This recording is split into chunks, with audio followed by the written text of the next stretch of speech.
To order, can I have a mover and a seconder to open the meeting? Councillor Laframboise, Councillor Potier.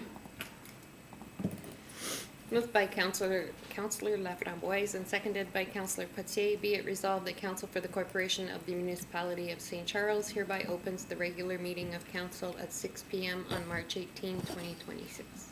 All those in favor? Carried. All of Council is present. We have one councillor, Councillor Lachance, online.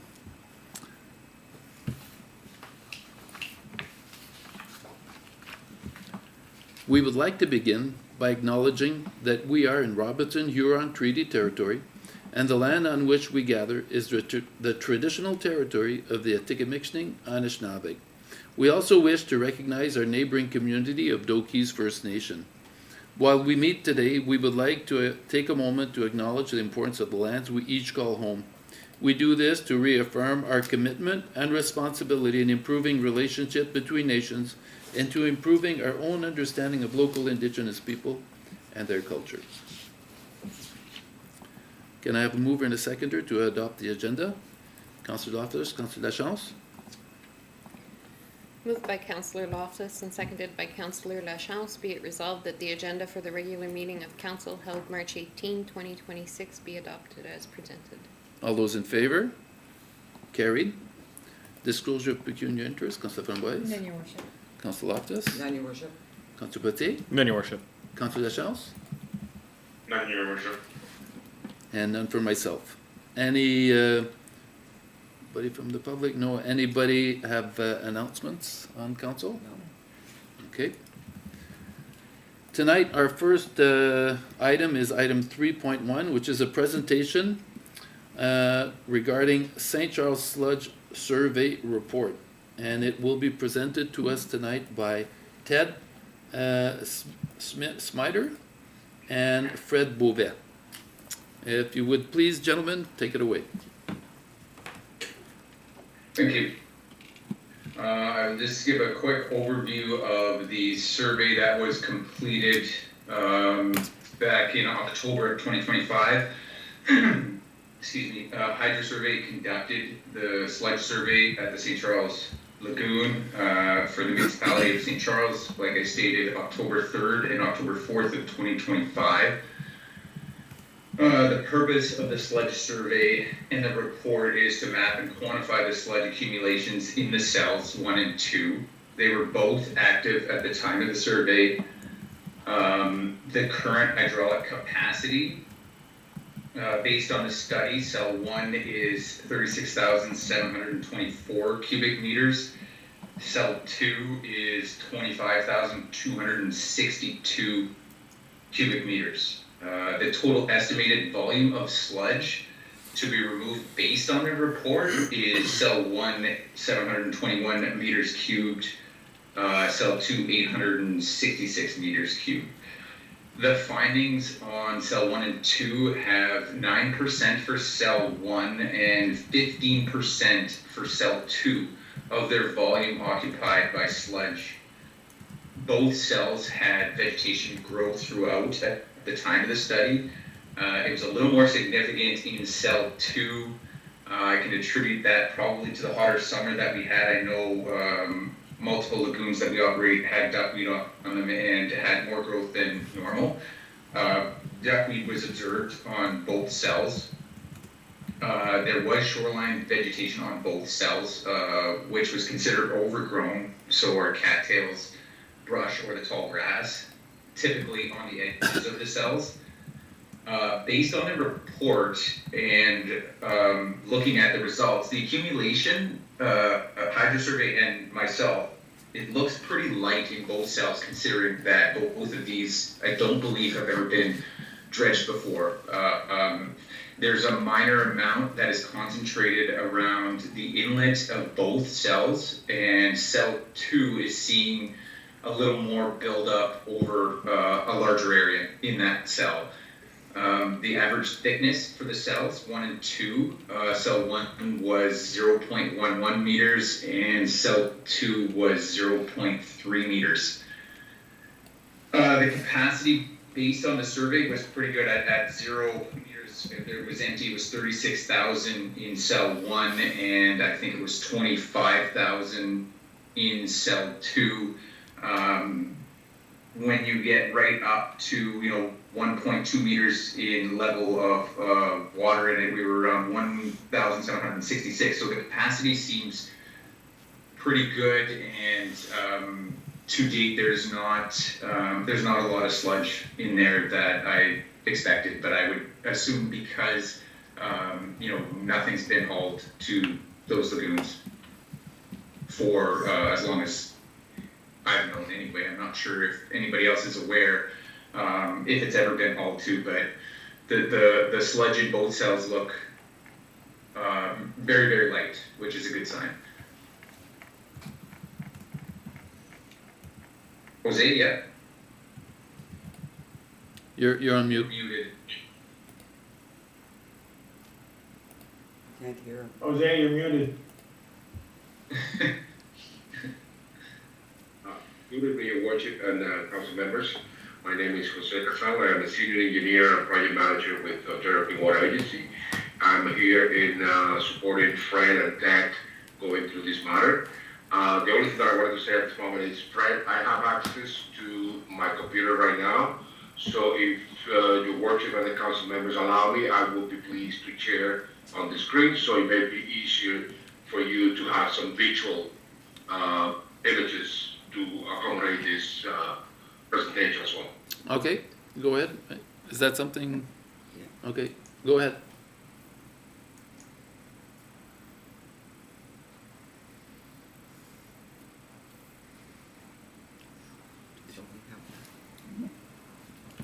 Right, this is exactly what you were explaining. This is the survey. So if you want me, I can scroll to any page that you want to make a little bit of emphasis or anything for this particular element at the moment. Yeah, you can just go through the you can go through the surveys, that the images that show where the buildup of the sludge is. Here you can see at the intake, which is the red dot with the white. That's your inlet of cell 1. So there wasn't a lot of buildup, and you can see the yellow areas on the edges where it starts to get a little bit thicker. I think cell 2 was the one with more buildup. If you want to go to that one, yeah. So you can see the buildup in the top left. That's the inlet. The blue dot is the outfall. So you can see that the thickness of the sludge gets thicker around that outfall. The far ends don't look so bad. Like I stated, for 50 plus years, it's pretty good. You can continue through. Yeah, that's cell 2, so that's where all the buildup was. And then on the edges, you can see this is attributing to the vegetation and the overgrowth on the edges. So if you go to the next slide as well, yeah, same thing on cell 2 around the outside edges. So that's something that we should be looking at to, even if it was an excavator, to clean up the cattails and the tall grass or any vegetation that's around the edge. The clay liner, based on the survey, looks good with no concerns there. Like I stated, the capacity, again, overall looks pretty good. You can keep going. See, these are all images of it. Here at the time, you can see the duckweed, obviously more prominent in 2 over here. Based on the year we had, and it was warm, there was a lot of vegetation on those cells. I'm fairly new to it. This is about my 2nd year with St. Charles, so it takes a little time to get used to know what the lagoons tend to do. The first year we didn't have any vegetation. Last year was quite a bit, but we were seeing that in multiple municipalities over other lagoons as well. Maybe the next one, yes. This gives you your bone dry time to be removed, the estimated solids, and then again the bottom left, it shows your depth and your capacity, which is pretty good at 1.2 meters. We're pretty well full. 1.5 we would be at bypass. And same thing for cell 2. 25,000. Cell 2 is a little bit more shallow, I guess. At 0.9 meters, we don't have much capacity left, but that's a smaller cell volume-wise. Same thing, 866 meters cubed of the sludge to be removed, and 962 bone dry tons based on their results from their lab testing.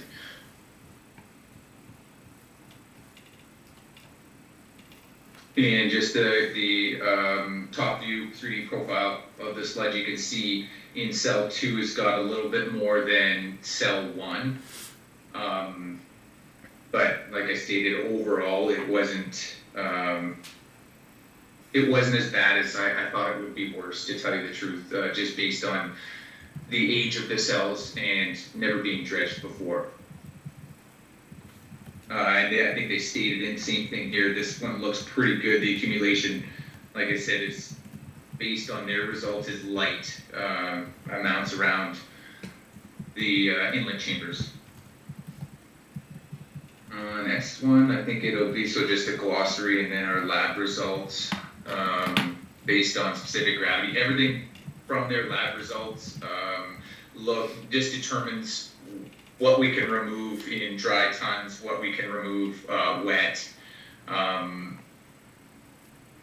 have yet to do this from lagoons, but it's in the process with other municipalities as well, that they have to be dredged, and I'm working with third-party contractors to look into starting these projects to dredge some of this sludge out of lagoons to get them a little more capacity, or close to their original hydraulic capacity. But like I stated, it looks pretty good considering. I would guess this is probably from the 70s, maybe the 80s when these cells were introduced or installed. Do you know? Yeah, it was early 80s it would put in service. Like Okay. 80, 81, Yeah. I think. Okay. Okay, so like I said, that's pretty good, because I know I've seen other ones that are significantly worse, and their capacity is deteriorating due to the amount of sludge.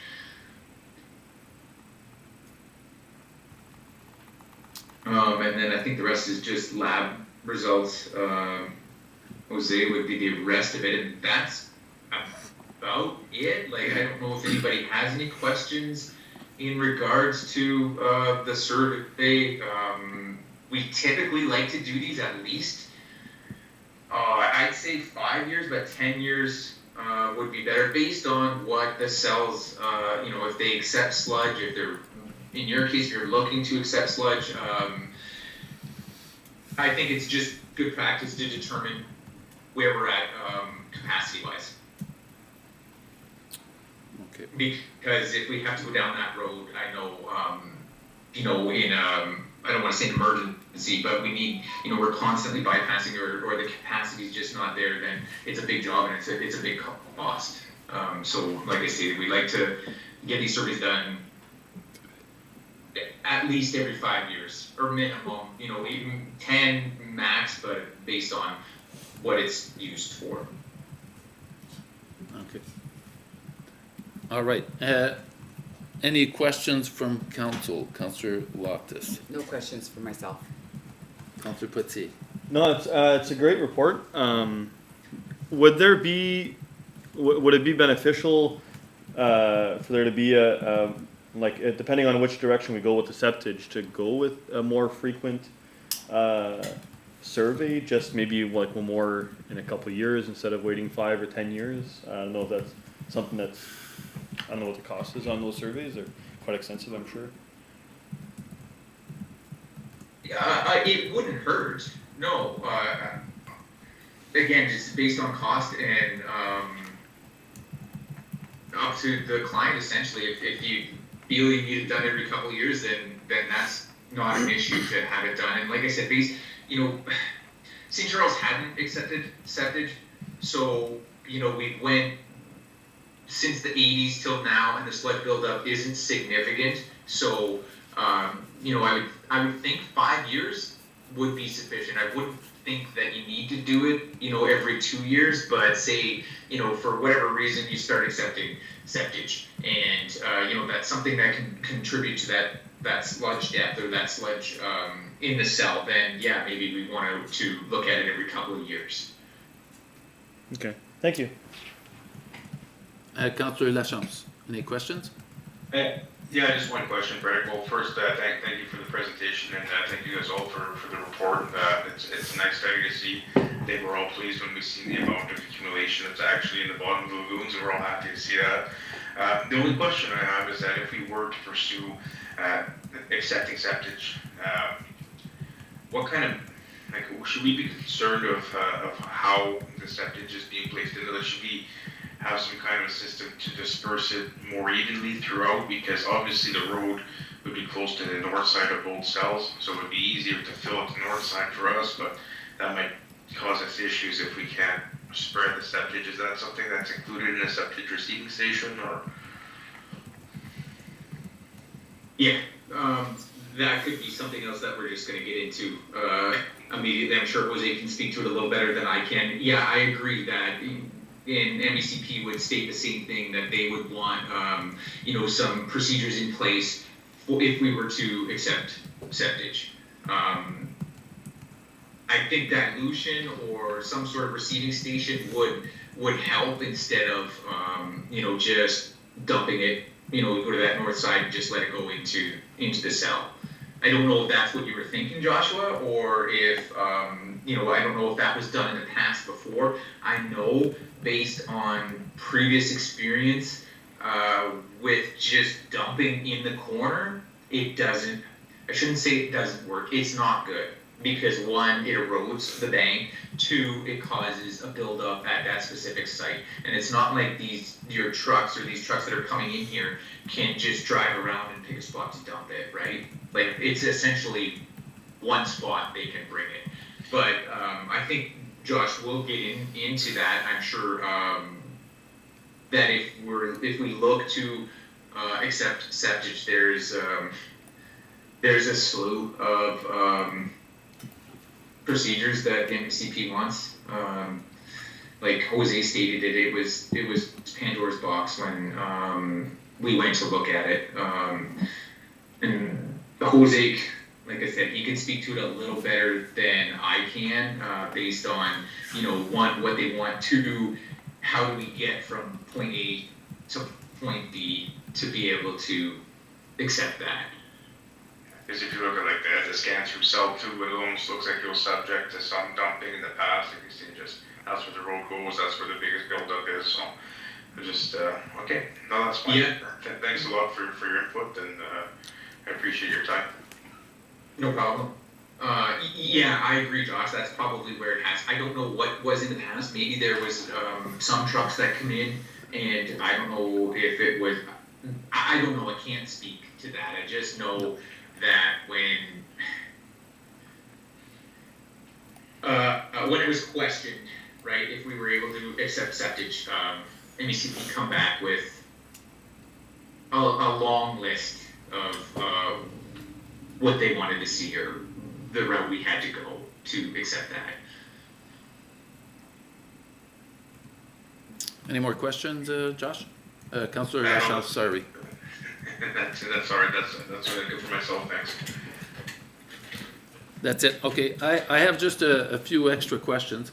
Now that you've done the survey, when do you believe would be the time to dredge? Because I heard that there's not too much and we're in good shape, but are we looking at like another 50 years before we dredge, or like how many years would be a reasonable time to look at it?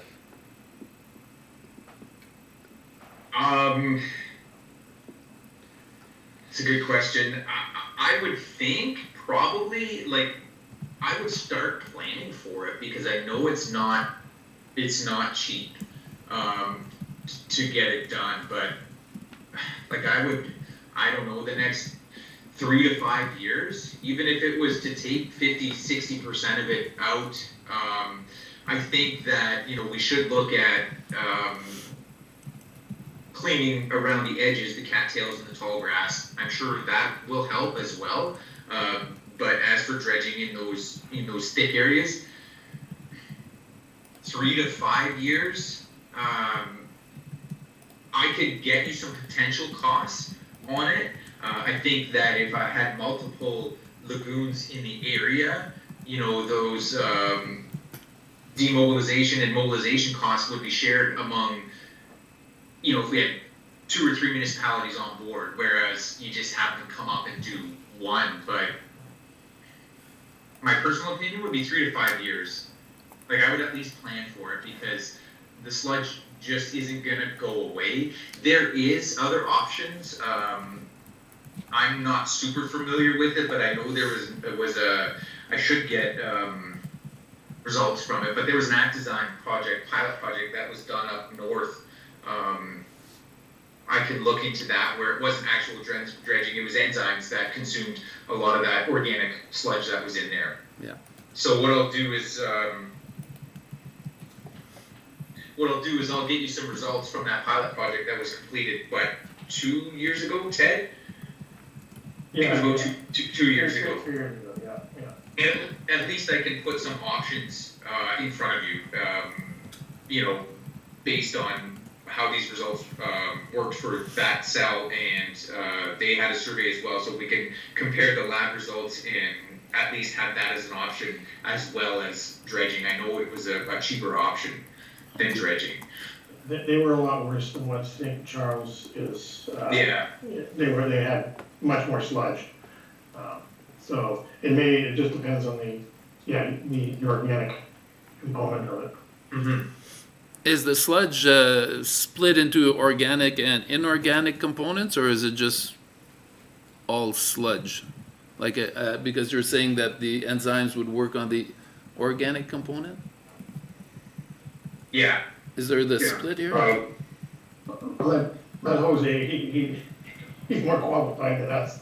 Okay. No, don't say that. Don't say that. Well, I am anyway. No, in reality, sludge, like anything else, is just an element, right? A conglomerate of different type of substances in there. So yes, it has an organic portion of it. It has inorganic. It has a content of metals. It has a content of volatile solids. And again, let's not dabble into the chemistry of it, but it's just a big compound, right? So basically, just to round the idea and give you a little bit of perspective of this, right? It is important to know what the constitution of that sludge is, because pretty much this constitution, this analysis will dictate how you're going to dispose of this sludge at the end once it's taken out, right? So there are several options that are conditionally used. It could be taken to other container lagoons elsewhere. It could be taken to different facilities elsewhere, but it's also involved the cost of trucking, involved the cost of the logistic. So usually, the lagoon clean down operation is a fairly costly operation. And I would like to round a little bit on what Fred was saying, on what the councilor was mentioning earlier about when would be best just to do this survey. As a best practice in the industry, every 5 years is a good indicator that you should do a survey just to measure, because like everything else, I like to use this analogy. I see a lagoon like a bucket, right? You got liquid in the bucket, but the more sand that you put, the less liquid you may be able to put inside the same volume. It's an easy analogy just to consider and to put things in perspective, right? So if you build up your sludge over the years, you will have less capacity to treat your raw sewage that is coming in, that is generated. So in terms of as to when would be best to remove, as Fred was saying, these removal operations are substantially costly, right? So as a good practice, as a best practice, I personally believe that it's better to do it in a small batches, periodically, like every 5 years, remove rather than waiting until it's critical, and then you have to spend millions of dollars just to remove this. Because at that point, when you reach a criticality, then your development development is compromised, your operation is compromised, your compliance is compromised, everything is compromised. It would be easier from the municipal standpoint to budget for more consistent practice rather than one-off at a time. Okay. Yeah, and to add on that, I know I'm working with another company that's looking to dewater the sludge. They do everything on site. Nothing's trucked away. It's done in geotubes, so these big bags that will stay in. Essentially, the effluent from that dewatering just goes back into the cell. You could dredge, pump to these tubes, and leave them sit for, even if you wanted to, 5 years, and you needed to come back and dredge more, then you can pump back to those bags. But at some point, they will have to be cleaned up. So that not trucking is not avoidable. It will have to be done, but whether it's 5 years, 10 years, obviously when the bag's full.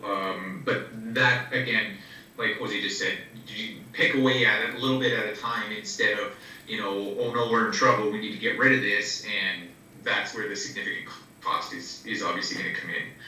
Okay. I have one last question, and it's at one point, I can't even remember who stated, that excavation, an excavator could work around and remove the cattails. Is this what during the dredging process that we're talking about, or would it be something that as a maintenance activity that the municipality would be involved in?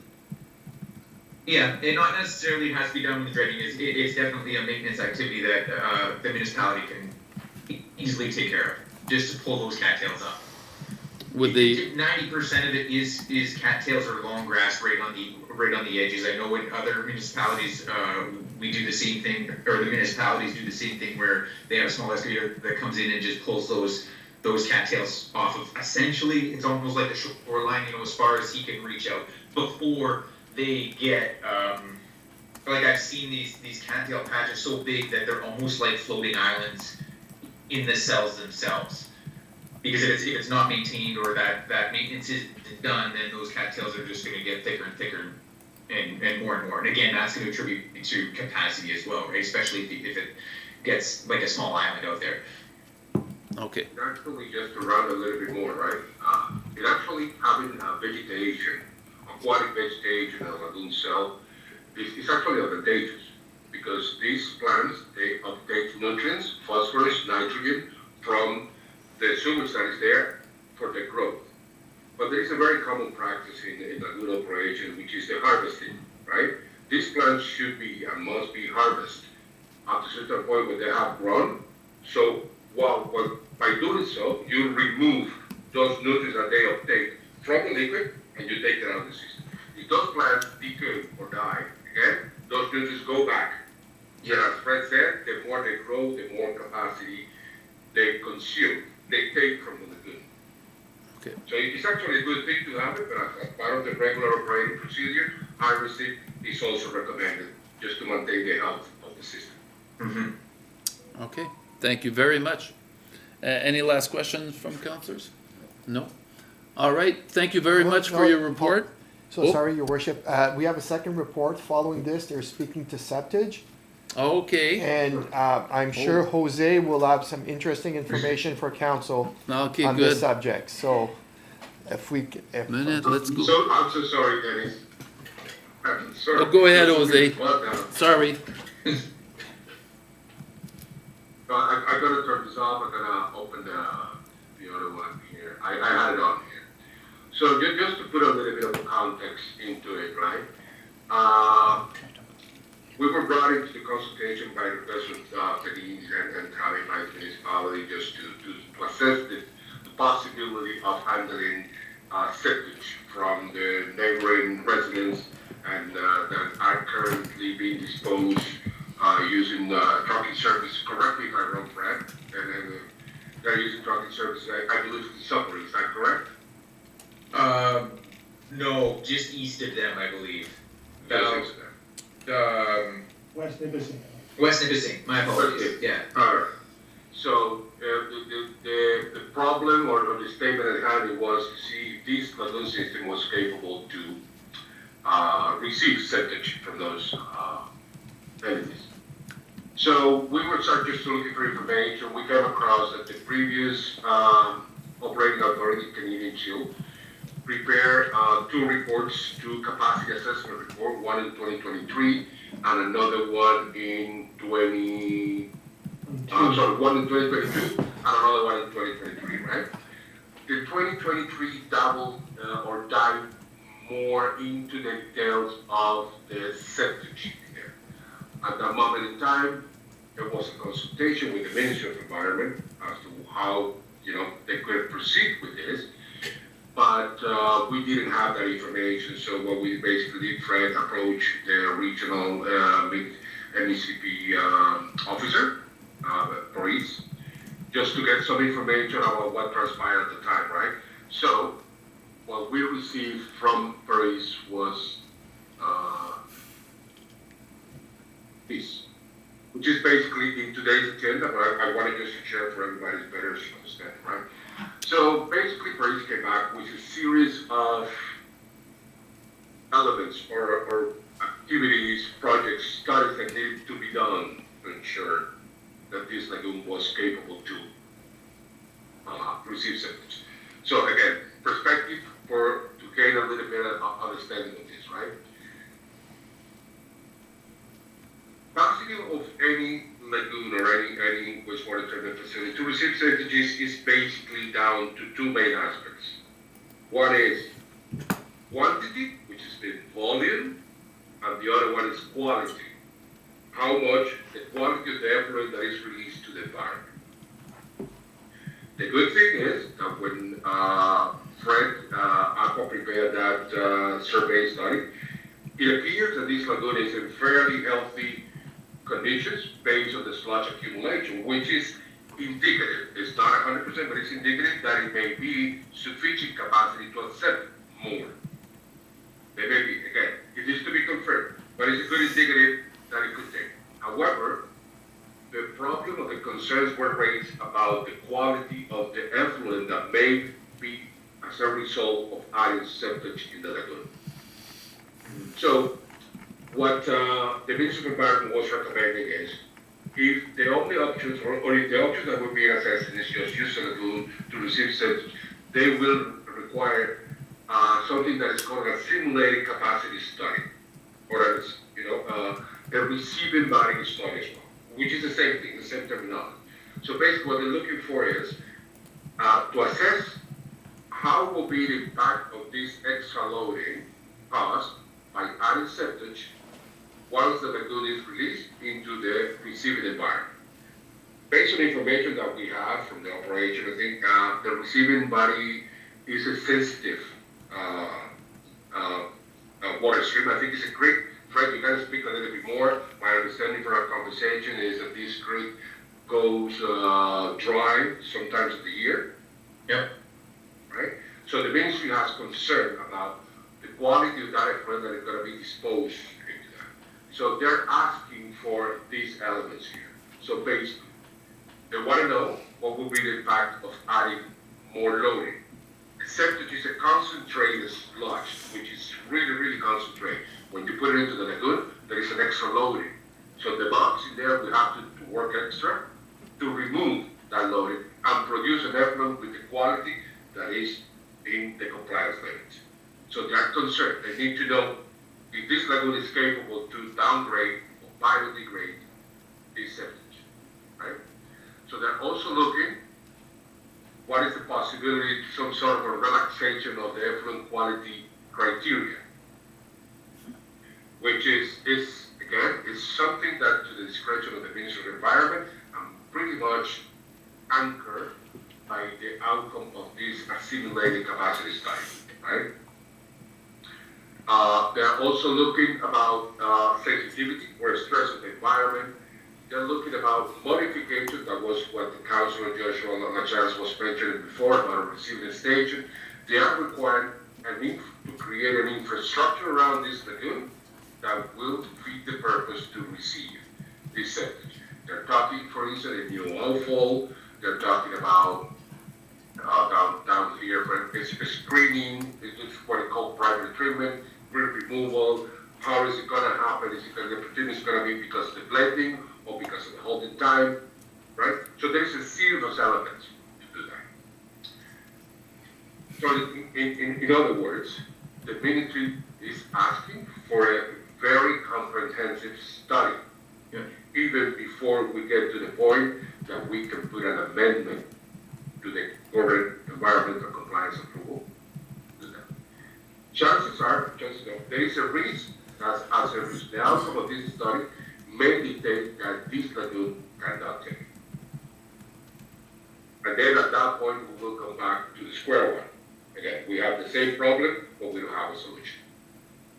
What we were originally discussing with Denis and Tammy in a previous conversation is that perhaps the best way to approach this is to do a feasibility study about what are the options that the municipality have at the moment to dispose or take care of this extra septic, whether it is by trucking loads to somewhere else, by receiving at the lagoon, by receiving another lagoon, creating an independent, I think it was Florida, somebody created a sort of intermediate receptacle just to handle the loading of the septic. Again, there are options, but it needs to be addressed, needs to be assessed to see which one is more feasible for the municipality to take on. Because continue on in this path, there is a big risk that they may not be an available option for the municipality. Yeah. I don't know if at this point you have any question. It may be better because I think it's important understanding the nature and the complexity of the matter at hand. It will be easier for you to make a decision at the end of this presentation. Okay. Any questions? No. Councillor Potier? No, I'm understanding all the material, and you're answering the questions kind of as you go along. So the feasibility study is definitely something that would highlight the need for it, possibly just because I know when the septage from the neighboring municipality wasn't being accepted anymore, that posed a situation for a lot of residents. But I think that situation's kind of died down a little bit. They've found their kind of middle ground of who works best for their septage. I'd be curious to see what benefits it would actually, what benefits it would bring the community in accepting the septage, and if it would actually, would it be more financially viable in going the route of us accepting septage, or is it more financially feasible for the residents to continue the way they're going right now? So obviously we don't want to be increasing the cost. So Okay. I think it's a very good approach on that end. The key element I think here to keep into consideration is if the outcome of that feasibility study indicates that the receiving septage in the lagoon is the more feasible, the more advantageous option on the table, still all these will apply. yeah. Right? It will be very hard to get rid of all the requirements that the ministry have laid down in this communication. However, if the outcome is something else, as you were mentioning before, that perhaps going the same way that it's going right now is more feasible for the municipality and the community and the taxpayers around, maybe it's a win-win situation at the end of the day, right? Yeah. Okay. Councillor Lachance, do you have questions?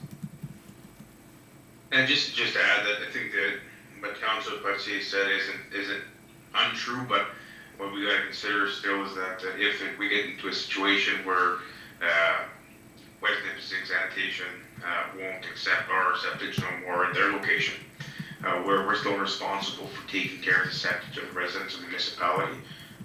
So, and that being said, I don't think we have a choice but to continue in pursuing a way to accept septage at our lagoon, or come up with another method of receiving septage inside our municipality itself, because we're responsible for it at the end of the day. And that's all. Any response to that, or not really? Jose?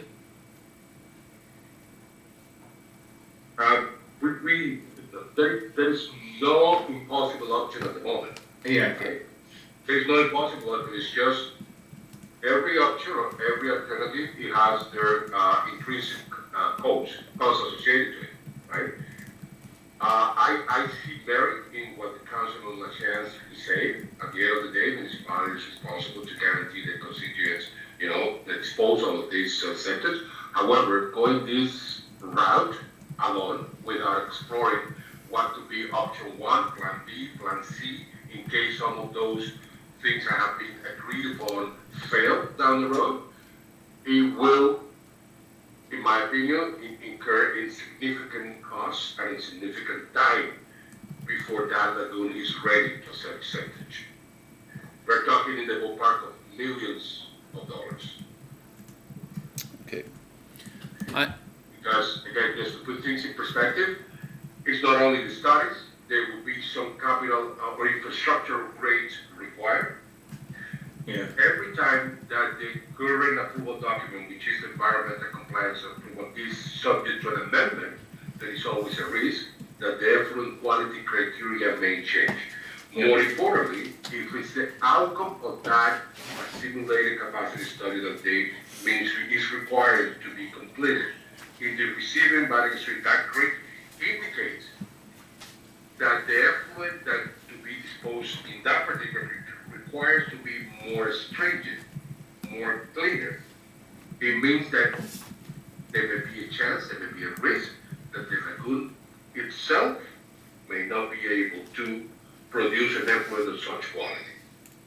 Yeah. That means an upgrade to a mechanical plant. Yeah. So And- go ahead, Fred.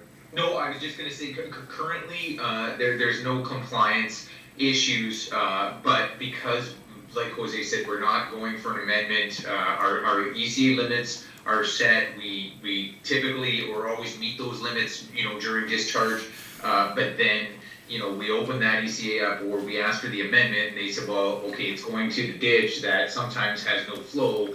I'm going to change, your phosphorus limit to 0.5 instead of 1, and your TSS to 10 or 15, and it almost makes it impossible to meet those effluent limits if, I shouldn't say impossible, it makes it tougher to meet those effluent limits if, if they put those in there or restrict us and change the limits because of the receiver body. Sewage lagoons are great wastewater treatment plant, water treatment system. However, they have limitations. They're very rudimentary, they're very basic of all treatments. Everything is done by the microorganisms that reside within that lagoon. So they have substantial, limitations in order up to what they can achieve at the end of the day. I have one more question, and I've only got the one this time. So you're saying the next step would be the feasibility study? My question is there a value attached to this feasibility study? And if you're aware of it, what is the cost? A value attached to this. From the top of my head, I will not be able to give you a confirm a price at the moment. However, the way that if you would prefer, Aqua could assist procuring this study and managing the study on behalf of the municipality. That's 100% we can take on that. However, the way we normally do it is we have a vendor of record established in our organization that for consulting engineers. So basically, for you to have an idea, like Fred and myself, we'll wear the hat as the owner's engineer or the owner's representative from the engineering side and from the operational side. and we, Aqua, will retain one of those consulting engineers using the VOR, which is streamline the procurement process. Everybody knows that procurement is required. And then that consulting engineer will develop the study. So that consulting engineer will be able to assess different options, provide a cost estimate about the options, and also lay down a sort of path of requirements to go through any of the options. At the end of this study, the main outcome will be what option will be the most feasible for the municipality to embark on. That is the expected outcome at the end. All right. If there are, and nobody has, I know you arrived right at the end, Councillor No, Framboise. my question was the same for the, I wanted to know how much for Okay. the study. All right. So, is there anything else? No, I think he covered the points and stressing that the path of receiving septage is in the millions, as he states. Probably the plan is the better option, maybe identifying alternate options. And I did speak to West Nipissing Sanitation. He is a owner-operated business. There is always a chance that his license is revoked by the ministry. And we just, as a municipality, have to have at least a plan B, because plan A, as indicated, might be in the millions and might be worse. But those are what ifs. Yeah. If you have a plan or study, that'll be a roadmap. All right. So, thank you. Robbie, Pardon?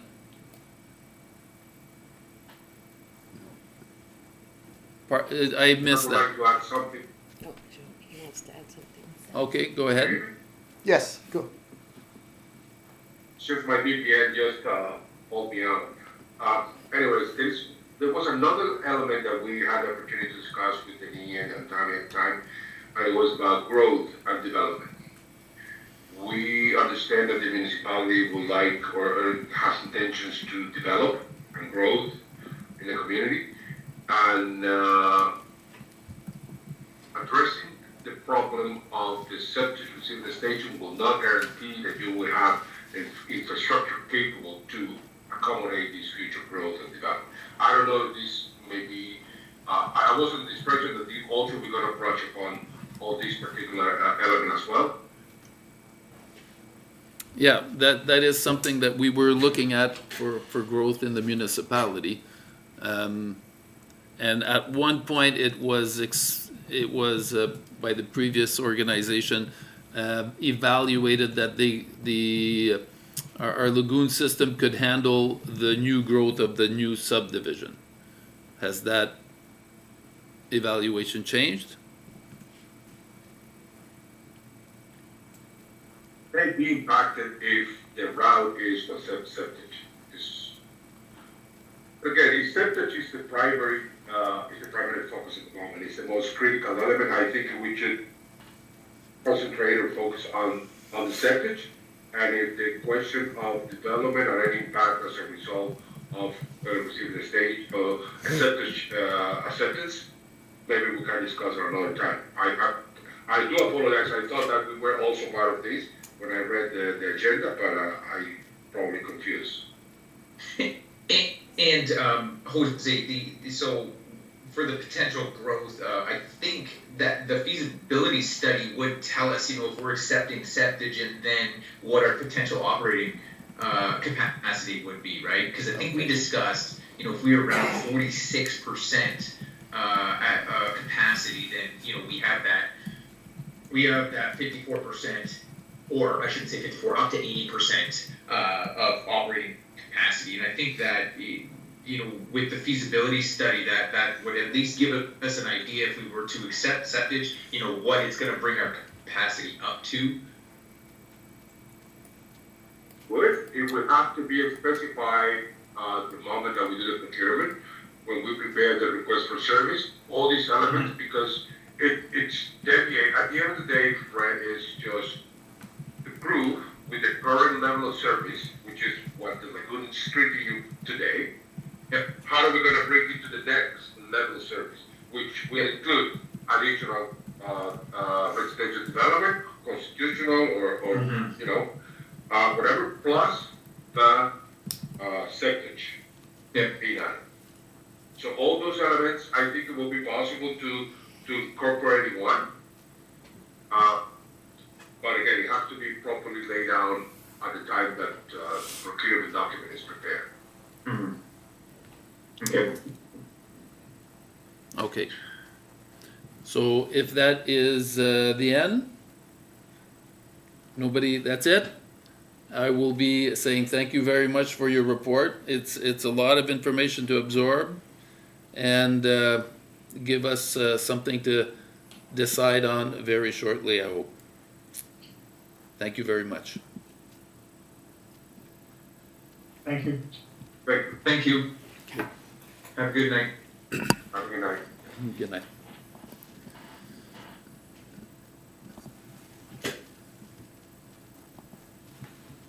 Okay. Next item. Staff reports. First one is 4.11, Lagoon Sludge Survey. Hey, did we go over that or you want me to talk? Thank you, Your Worship. So the report that was attached was a part of Aqua's presentation. If council wanted to revert back to it to see the MECP's comments on accepting the waste into our lagoon, then it can be seen there. Okay. Any questions or comments? Council Loftus? None for myself. I just had the one, I thought the lagoon originally had been built or designed around the fact that there was possible development of the village there. I thought that wasn't the development or the subdivision kind of built before the lagoon, or? So the, Yeah, sorry, or Jeff. whoever is, They sorry, So the subdivision was designed just prior to the lagoon, but was only accepted after the lagoon was built. The lagoon was designed with the potential of accepting the subdivision. the subdivision to receive. But you do have to remember there are multiple residents. I think some multiple units were built afterwards. We have duplexes on some of those lots being built, potentially. So we need to know the volume of that capacity, and we have some spring inflows. So the volume of water coming into the spring, and when he was doing the calculation, I know we have to respect that there's some information that he does, because it's estimating. We have to calculate the flow going into the lagoon. And the spring issue is a problem. We have to figure out if it's some pumps connected to the system, if it's just groundwater flowing in. Because a couple of years back, I think it was this council, there was our pump station, there was water flowing in, so they had to parge it and then seal it. Is it happening throughout the system, especially in the spring when it floods? So yes, it is designed, but it is a study that is 50 years old. We don't know what was built. I know there's probably a few proposals for multiple duplexes where it used to be a single home in the past. We do have low flow toilets and showers. And just to speak to the study, there is the basic study of the septage and the growth. The septage has to be first, because if you accept septage, it affects the growth. And definitely, if we want to know the full solution of this, you do one and the number two. Like Jose said, I would definitely recommend preparing at least a RFP with option. So we do the one we need to do, and then if the prices come back with intolerances, we do the one right away, or we can split it over a few years. We have the one, we can go the second year. He did give us some roundabout numbers, but again, it's nothing firm. It was in the just shy of 100,000 for one study, and then maybe just a bit more for the second one, if you combine them together. We will be talking about budget. The treasurer has it included in the budget. It is a topic for discussion coming up in the weeks, but it's definitely a subject that it's needed. Correctly, as Councillor Deschamps said, we have, if everything else fails, we are responsible. MECP will accommodate for a little while in emergency, but as we all found out, the rules in 1979 are not the rules in 2026, and nor they should be, because, but unfortunately, it comes with significant amount. When he says millions, he's not talking low millions. So that's the problem. If it'd be low millions, we can work with that. We can go for grants and stuff, but, so anyway, sorry, I'm rambling on here, so I'll just stop. And then, I mean, speaking of millions here, the dredging that was discussed, or material to be removed, it's upwards of around 1,800 bone dry tons. I'm not sure who's more familiar with the terminology in that. That's what would have to be removed, I'm assuming, and then that amounts, like, I was just doing some quick like searches on what, or, you know, cost averages around that. It's like just that amount there is already over $1 million to be removed. Mm-hmm. So I know, like Jose had mentioned, it's advantageous to do small bits and pieces. I mean, here we have 50 years of. I thought there was dredging done back a long time ago, though, like early 2000s or even before. Like, yeah, no, not that anybody here is aware of. Yes. To my knowledge, there has not been. There's two ways of dredging. There's physical dredging and a big old shot back. So he's talking about shot back. Yes. Just wanted to touch base on the costing of it and the different technologies of doing the actual dredging. So I know that neighboring municipalities had a cost that was given to them, and it was under the 100,000 mark for the amount of dredging that they would be required to do. And it was a little bit more, like, there was more solids in theirs, so. Okay. Just, There wasn't like a cost per ton, like. amount? No. No. Okay. Is this physical or the chemical with the enzymes? I believe that was physical removal. Okay. Dredging is a physical act of dredging. Yeah, but he stated also there's the options of using enzymes to dissolve. I think it just extends. But that's not dredging, though. That's It's- adding enzymes. Yeah. Yeah, it delays it. Any other questions, Councillor Pelletier? Nope. Any Thank you. questions, Councillor Lachance?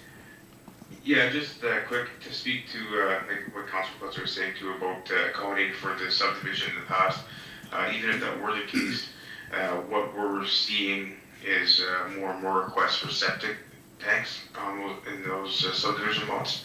And let's face it, there might be a potential that none of those remainder of those lots go on the lagoon system that way. So just pushing more to the need for having a receiving station, so we can have these not recoup the cost for it obviously, but if more residents are using the service that aren't on the system, we're still able to even though it's bringing the use up, at least there's more people putting funds into the pot for the inevitable expansion or dredging or whatever else need be.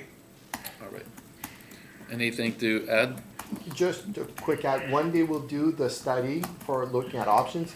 There are other physical storage solutions, namely cesspools. Basically, it's a hole in the ground, lined with clay, they dump strictly septage in, but it's a completely separate system. And that's also a potential to the lagoon, because the lagoon here is the receiving the dish, because it's so low. I guess they didn't think of it when they built it way back when. So there's still other options to the lagoon for septage, but like we need a specialist to come in and give us the options. All right. Thank you very much. Anything else to add for your? No. Thank you very much. All right, moving on to the next item, 412. It's a report regarding waste management bylaw. Thank you, Your Worship. So attached to the agenda is the proposed changes to the waste management bylaw. This was reviewed with the Environmental Committee on February 11th. The draft document before council outlines changes to improve the efficiency and protect landfill space. It will make the system fairer by having users pay based on how much the waste they produce. The updated bylaw removes unlimited landfill access, and it introduces fees and limits to encourage waste reduction and recycling. It strengthens rules and enforcement to prevent misuse and illegal dumping, and it clearly outlines collection and disposal requirements all within one simplified document. So the Environmental Committee recommended that Council adopt the proposed waste management bylaw for the collection, removal, and disposal of waste, recyclable material, and other waste within the municipality of St. Charles. Open to any questions or comments, either myself or Kevin from bylaw on the enforcement side of the bylaw. All right, thank you. Any questions? Not for myself, just, well, actually, the bylaw 2022, it stated the hours, and you don't have that on the new one, right? Or are you just gonna? I So, believe the number hours 7. are posted. It's just, if so, it's not, there's, it's not right for the Okay. winter hours. Okay. Saturday, hold on. 9 to 3. So Saturday hours, winter, is it 10 to 2? It is, yes. Okay, yeah, so just the 9 to 4, right? Yeah, winter hours changed to 10 to 2, Okay. and that's everything. That's it. Councillor Optis? No, I have no questions. Councillor Putzi? No, I'm in favor of the changes. I think, yeah, the hours were completely. They weren't in the new bylaw, I think. Yeah, no, they're not. Yeah, and it's probably best to keep it separate. That way, it's not. You don't have to change the bylaw? Yeah, you don't have to change the bylaw, just changing the hours, I guess, right? That way, it keeps it a little bit. Yeah, but I guess if you go by the 2022 bylaw, the hours aren't quite exact. Thank you for bringing this to where it is now. Councillor Lachance? Oh, thanks for bringing this forward. And Shelley, though I can't see you, I know you're there. I think that it's a step in the right direction going with this, and hopefully it does help reduce our footprint. Yes, you have something to add? Thank you, through you, Mr. Mayor. I just want to point out to all of council that there is, in this bylaw, it does have a section about waste containers. And I know some residents do have freezers out front. So I just want to let everyone know I'm going to get ahead of it. And we're not going to immediately act on this. We will give time for people to fix this problem. We're not going to just go out and start harassing the public because this bylaw came into effect. I just want to be very clear that people that are using freezers at their front lawn, they're going to have time to fix this. I just want to point that out because residents will receive notices, so I know it will come back to council. I just want to make everybody aware that, we will give residents time to rectify this. So. All right, thank you very much. I do have a question now that you mentioned Okay. that. So you do mention tags for refrigerations. Where do they get the tags? Is it the office for to So- dispose of the? So they actually have to have a company that decommissions the appliance, and then they put on their environmental tag saying that it has been decommissioned, and then at that time, it can be brought into the landfill. And it's very we're watching that at the landfill, it's, Yes. okay. Okay. All right. You have a question also? Yeah, the way I think that we were discussing it before was for the containers. I think it was also through public education. I'm assuming we're going to be posting this maybe a little bit more publicly. I mean, obviously we'll get I think some good discussion on that, I'm sure, but good feedback. that is, but instead of just giving everybody notices, is that something that we're looking at, or just go ahead with the notices that, you know, to the pertinent people that, yeah, I don't know. Okay. Through you, Mr. Mayor. I think that by posting it on social media and sharing on our website, and then giving the opportunity to have that little bit of grace period before the notices go out. Yeah, correct, yeah, that's, again, it's gonna be an education piece for a while, like, because people have been using this for like a long time here. I've seen it since I've been around the area, so. Yeah. We wanna make sure that we're fair with everybody, if we're bringing in a new bylaw. All right, Thank thank you. you.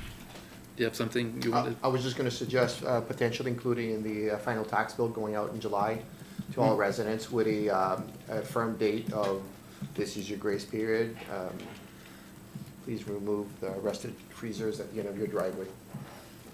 Sounds good. Had we discussed, I thought, because we had discussed this a little bit more in detail at the committee of the whole meeting, right? Had we discussed a timeline for that? I thought we had discussed a little bit of the timeline of like end of the year maybe, I forget what it was, yeah. Yeah. I think our bylaw enforcement officer has been through this process before. Okay, So sounds good. I feel like that they'll be able to implement a solution there for us. Perfect, thank you. All right, thank you very much. Moving on, 4.21, Report Council Connect 55 Proposed Seniors Meal. Yes, your worship. That's you. Sorry, I just got. So a request was received from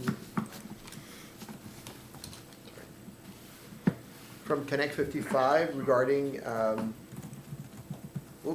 their proposed program. Oh no, so the Connect 55 program, also not that one. Sorry, I took the wrong Connect 55. Page 86. It's the whole. Yeah, the hall. Seniors lunch.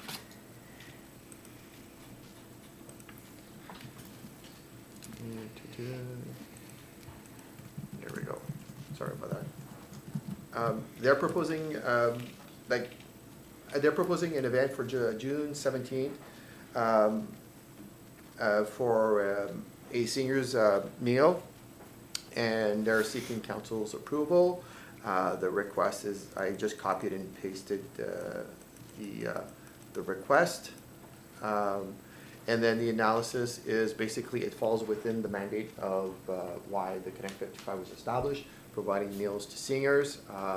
They're continuing their efforts to encourage the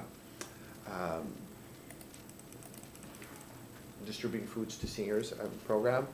And this would coincide with June Seniors Month. I know the Seniors Club does also provide their regular lunch. This would be hopefully to attract maybe the seniors that do not frequent that Seniors Club, maybe reaching out to more varied person to attend that event. And they're just seeking support from council for the hall and the event, and if anything else that council would feel that to contribute towards the event. There was also, I just wanted to add, it was a discussion that took place with Age-friendly. age-friendly group, that the age-friendly group wanted to have a meal on that day and on that month, and that Connect 55, they would be working together to be able to offer the meal for the seniors, seniors month or seniors celebration. Any questions? And for myself, just I guess to take this opportunity to thank all the volunteers, because I guess it's been 5 years now that it's been going on, so I think this is pretty big to have this going on for 5 years. I'm in agreement, but I know we've discussed in the past about charging for, I don't remember what we spoke about last month about the Oh, the free use of the hall Yes. policy? This, just to be clarified, Connect 55 is a Is- municipal it is a- program, so okay. you could charge it, but in theory, you're charging yourself. I know the condition that council imposed to Connect 55, they'd be revenue neutral, but it is something that is community-wide, is specified towards a vulnerable group. It hits all the criterias for a support from, like, a municipal program, because a municipal program is like Canada Day. At Canada Day, we're not gonna Yep. be charging a fee. So this would be in the similar nature of, and I know we're working towards a policy, whether we end up some events at 50% or some events at totally free. Currently, Connect 55 from council, it's a municipal program. They're using the hall at no cost to provide meals to seniors, and the seniors pay the cost of the meal, Exactly. basically the food and the kitchen help to put it together. Okay, no, I just wanted to make sure, so yes, I am in agreement with the recommendation. Okay. Councillor Loftus? Yes, I'm also in agreement. Just All right, thank you very much. Councillor Putsy? Yeah, I'm also in agreement for supporting this event. All right, thank you. Councillor Deschamps? Yeah, I agree with the recommended resolution for the request. All right, thank you very much. Next item, item 5, it's the consent agenda. Are there any items that somebody would wish to have withdrawn? That they didn't send a notice? No? All right, can I have a mover and a seconder for the consent agenda? Councillor Putsy and Councillor Loftus. Moved by Councillor Putsy and seconded by Councillor Loftus. Be it resolved that Council for the Corporation of the Municipality of St. Charles approves the items of the consent agenda under sections 5.1 and 5.6, and be it further resolved that Council receives the items of the consent agenda under sections 5.2, 5.3, 5.4, and 5.5. No except. Okay, all those in favor? I Carried. just, one quick question before we vote on it. Okay, For discussion. Just when we send in questions regarding items of the consent agenda, such as, the bills to be paid, should we not get the response for that before we vote on it and not at in the following consent agenda? Because then we're voting on something that we didn't get answered, really, right? was it, Yeah. was it not I- on the following that? So through your Yes. worship, she typically will send an email with the responses to council, and then follows up with a report on the next meeting. I was unaware that you hadn't received a response. Okay. yeah, we received, Like I see the response in the consent agenda here. No, for this meeting, I know you sent some questions about this one, and that's what Yeah, I'm some saying. I was, response to those, I was unaware that you hadn't received a response. Yeah, no, I never received a response to those questions, unfortunately. It's just going forward, I know it's tight, like I said the day before. But just, I think- anyways, they're not big items, but I still think once it's voted on, right? So we need that information. If we're gonna keep continuing with this, the way this system is going, instead of having the questions asked before we vote on it, I think the answer, and I'm trying to be nice and sending it an email ahead of time so that it can be reviewed and have time to reply in this method. But if we need to have the answers before we vote on it.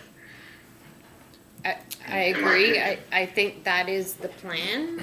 It was sent, though. I I saw the response, so maybe there was something with the email. Because you had talked about the fire department, there was a cost of some, yes. regarding bunker gear cleaning. And I've seen the reply to that email, so maybe we'll, Check your, I don't think we got a. but I do believe that is her intention, that you will have it before the meeting. So, like I But- said, I I was never just, received, I was unaware that she hadn't received. But Did anyone else receive that? Like I never received it, so. I didn't receive the response. Okay. But if I'm not mistaken, because all of the package is prepared like so far ahead of time, I think the intention is that council receives an immediate response, but the response to the public will go in the next. Yeah, but I never received the immediate Yeah, response, but that's is it. what I'm saying. Yeah, that might be, because I think maybe right now there's maybe budget that's preoccupying her, right? That maybe she missed something. That is quite possible. I know she was working on budget today, so. Okay. But a good point. We have to make sure that it's followed, that we receive something before. I agree. Thank you very much. Anything else did you want to add? Did you want But to? just that being said, I'm gonna abstain my vote on the financial portion of this for this go round, that's all. You want a recorded vote, is that what you're asking? No, I'm just voicing that I'm gonna abstain from voting on it, that's all. Okay. Thanks. So where was I? Did All in favor? all those in favor? Carried. All right. So now we move to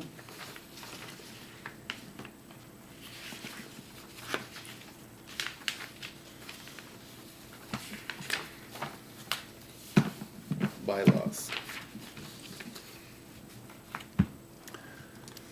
Item 8.1, first and second reading of the bylaws. Can I have a mover and a seconder? Councillor Loftus, Councillor Lachance? Moved by Councillor Loftus and seconded by Councillor Lachance. Be it resolved that Council for the Corporation of the Municipality of St. Charles hereby gives first and second reading to the following bylaws. Bylaw 2026-15 being a bylaw to adopt an asset management plan for the Corporation of the Municipality of St. Charles. Next, bylaw 2026-16 being a bylaw to regulate, control, and allow for the keeping of backyard hens in the Municipality of St. Charles. Next, bylaw 2026-17 being a bylaw to appoint bank signing authorities for the Corporation of the Municipality of St. Charles. Next, bylaw 2026-18 being a bylaw to regulate traffic and parking in the Municipality of St. Charles. And next, bylaw 2026-19 being a bylaw to amend bylaw 2022-27 bracket amps bylaw. All those in favor? Carried. Now, can I have a mover and a seconder for the third and final reading of bylaw 2026-15, which is asset management? Councillor Laframboise, Councillor Potier?